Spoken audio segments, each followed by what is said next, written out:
Panoorin yung video na to guys. Nakakamangha-mangha. Tingnan nyo. Sa sobrang lakas ng ulan, andyan lang siya kumukuha ng inumin. Hindi makakapaniwala. Ganyan pala sa bukid. Sa sobrang init, sa sapa na lang kumuha ng tubig. Parang maliligo ata. Tingnan nyo. Oh.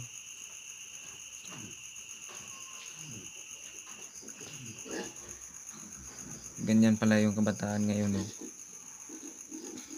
Naglaro sa tubig. Oh.